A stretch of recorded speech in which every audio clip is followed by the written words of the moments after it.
আসসালামু আলাইকুম সবাইকে। আজকে আবারও আপনাদের জন্য নতুন একটা ভিডিও নিয়ে আসলাম। আজকের ভিডিওটি বিষয় হচ্ছে আমার স্ক্রিনে যে প্যাটার্ন ডিজাইনটি দেখতে পাচ্ছেন, কিভাবে আমরা এই ধরনের ইসলামিক প্যাটার্ন ডিজাইনগুলো তৈরি করতে পারি সেই প্রচেষ্টা দেখাবো খুব সহজে। তো চলুন কথা না বলে দেখি কিভাবে আমরা এই ডিজাইনগুলো তৈরি করতে পারি। যদি আপনার আগে থেকে এই ধরনের প্যাটার্নগুলো সম্পর্কে জানা থাকে তাহলে আপনি ভিডিওটি স্কিপ করতে পারেন। আমি চাই না আপনার মূল্যবান সময় নষ্ট হোক। আর যারা জানেন না ভিডিওটি স্কিপ না করে দেখুন। তো আমরা প্রথমে এখান থেকে চলে যাব ফাইলে, ফাইল থেকে নিউ থেকে এখান থেকে আমরা প্রথমে একটা আর্টবোর্ড নেব। 1920x1080 পিক্সেলের একটা আর্টবোর্ড নেব। এখান থেকে আপনি চাইলে যে কোনো আর্টবোর্ড নিতে পারেন। আমি এখান থেকে পিক্সেলে নিলাম। আপনি চাইলে পয়েন্টে, পিচি, ইঞ্চি যে কোনো ওয়েতে নিতে পারেন। এখান থেকে আমরা ব্লেডটাকে 0 0 রাখবো। রাখার পর এখানে ক্রিয়েটে ক্লিক করব। তো করার পরে আমাদের সামনে এরকম একটা আর্টবোর্ড চলে আসবে। তো আসার পরে এখন আমরা এই আর্টবোর্ড অনুযায়ী এখান থেকে একটা রেক্টেঙ্গুলার ড্র করব। এখানে আমরা ক্লিক করব। করার পরে আমাদের সামনে এরকম একটা প্যানেল চলে আসবে। তো আসার পর এখান থেকে আমরা 1920x1080 দিয়ে দিব এখানে।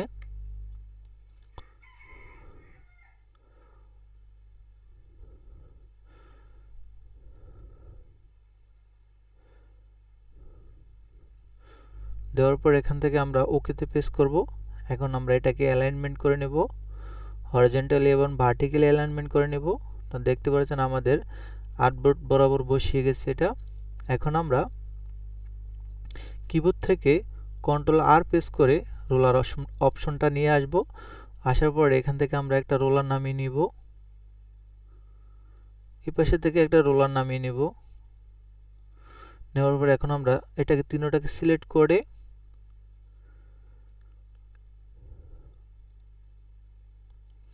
আমরা রোলার গাইডটাকে আনলক গাইড করে নেই। এটাকে একটু আনলক গাইড করে নেই। এখন আমরা এটাকে তিনটাকে সিলেক্ট করব। করার পরে এখান থেকে আমরা আবারও হরিজন্টাল এবং ভার্টিক্যাল অ্যালাইনমেন্ট করে নেব। তো নেওয়ার পরে এখন আমরা এটাকে লক করে দেব। এটাকে একটা কালার দিতে পারি আমরা। এখান থেকে এই কালারটা দিতে পারি।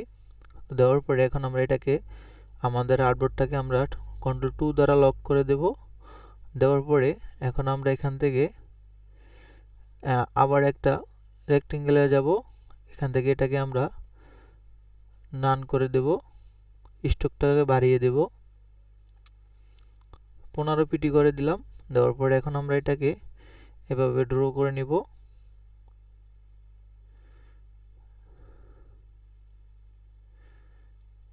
একটু বড় করে নিই, এই পাশের থেকে একটু বড় করে নিই। এখন এটাকে আবার অ্যালাইনমেন্ট করে নিব আমরা।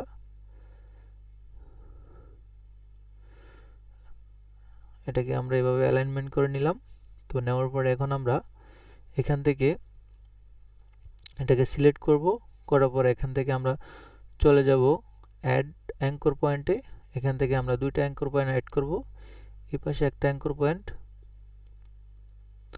এই সাইডে একটা অ্যাঙ্কর পয়েন্ট, দুই পাশে দুইটা অ্যাঙ্কর পয়েন্ট অ্যাড করব আমরা। তো অ্যাড করার পরে এখন আমরা একটু জুম আউট করে নিই। এখন আমরা এখান থেকে ডাইরেক্ট সিলেকশন টুল দ্বারা এই দুইটা অপশনকে আমরা সিলেক্ট করব। এই অংশ আর এই অংশটা সিলেক্ট করব। করার পরে এখন আমরা চলে যাব স্কেল টুলে। স্কেল টুল দ্বারা এটাকে আমরা শিফট ধরে এভাবে নিচের দিকে ড্র্যাগ করব।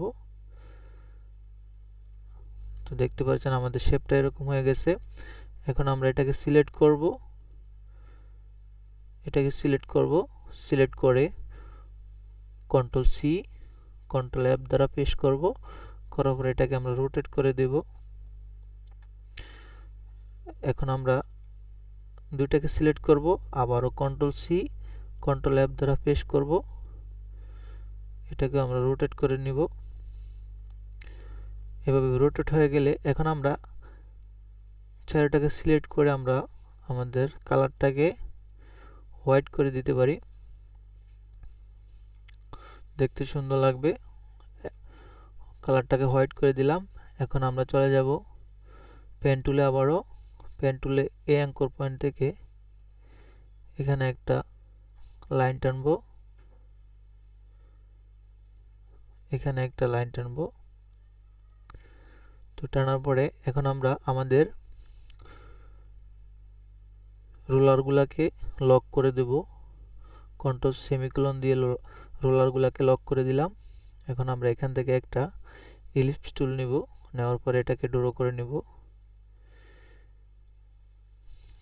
এটাকে আমরা মাঝ বরাবর বসিয়ে নেব।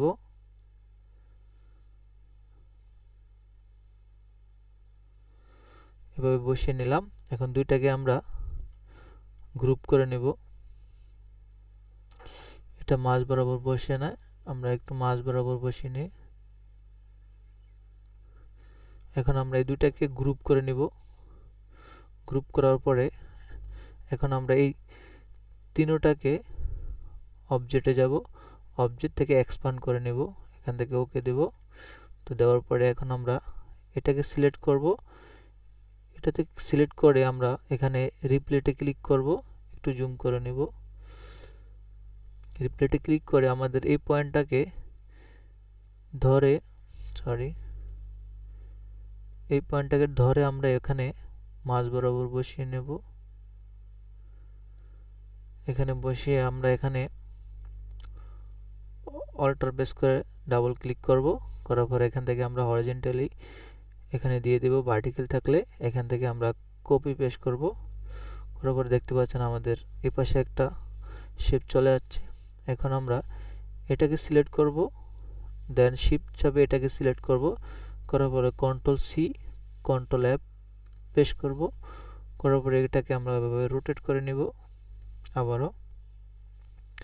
তো রোটেট করার পরে এখন আমরা সবগুলোকে সিলেক্ট করব। সিলেক্ট করে এখান থেকে শেপ বিল্ডার টুলের মাধ্যমে আমাদের এই অংশটাকে ডিলিট করে দেব। এই অংশটাকে ডিলিট করে দেব।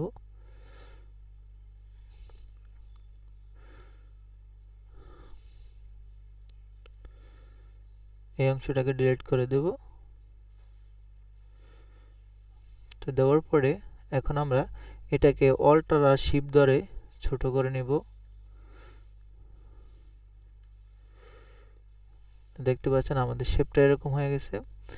এখন আমরা এটাকে ধরে গ্রুপ করব, এখান থেকে গ্রুপ করে নেব। নেওয়ার পরে এখন এটাকে সিলেক্ট করব। এটাকে সিলেক্ট করে আমরা এখান থেকে একটা কালার দিয়ে নিতে পারি, পরে চেঞ্জ করতে পারবো। তো এখন আমরা এটাকে সিলেক্ট অবস্থায় চলে যাব, অবজেক্ট, অবজেক্ট থেকে চলে যাব আমাদের প্যাটার্ন, প্যাটার্ন থেকে মেকে ক্লিক করব। করার পর আমাদের সামনে এরকম একটা লিঙ্ক আসতে পারে, এখান থেকে আমরা ওকে পেস্ট করে দেব। দেওয়ার পরে দেখতে পাচ্ছেন আমাদের প্যাটার্নটা দেখা যাচ্ছে এখানে। এখান থেকে আমরা চাইলে এখান থেকে আমরা একটা নাম দিতে পারি প্যাটার্নের। তো আমরা এখান থেকে হ্যাকজা বাই রোতে ক্লিক করব। করার পরে দেখতে পাচ্ছেন এরকম চলে যাচ্ছে। তো আমরা হ্যাকজা বাই রোতে ক্লিক করার পরে এখান থেকে হাইট আর ওয়েটটাকে আমরা একটু, হাইট ঠিক আছে, ওয়েট ঠিক আছে, হাইটটাকে একটু ডাউন করব। এভাবে আমরা মিলিয়ে দেব চারটাকে। অ্যারো কি ক্লিক করবেন কিবোর্ড থেকে, এভাবে আমরা দিব। দেওয়ার পরে এখান থেকে আমরা ডানে ক্লিক করব। তো করার পরে এখন আমরা যে কাজগুলো করছি এগুলো কিছু এখানে দেখা যাচ্ছে না। এখন আমি এটাকে ডিলিট করে দিলাম। তো ডিলিট করে দেওয়ার পরে এখন আমরা এটাকে আমাদের আর্টবোর্ডটাকে আনলক করে নেই। নেওয়ার পরে এখন এটাকে ক্লিক করলাম। এটাতে ক্লিক করার পরে আপনারা সোয়াসে প্যানেলটা নিয়ে আসবেন। তো এখান থেকে দেখতে পাচ্ছেন এই যে এখানে যদি ক্লিক করি দেখতে পাচ্ছেন আমাদের এই ডিজাইনটা এখানে শো হচ্ছে। তো আমাদের ডিজাইনটা এখানে শো হচ্ছে। আমরা চাইলে এটাকে এখান থেকে অন্য একটা আর্টবোর্ড নিতে পারি। আবার এখান থেকে আমি যদি আবার একটা রেক্টেঙ্গুলার ড্র করি, এখান থেকে এটাকে আমরা এই কালারটা করে দিই। এটাকে আমরা ধরে অ্যারেঞ্জমেন্ট থেকে বিং টু ফন্ট এভাবে বসিয়ে নেই।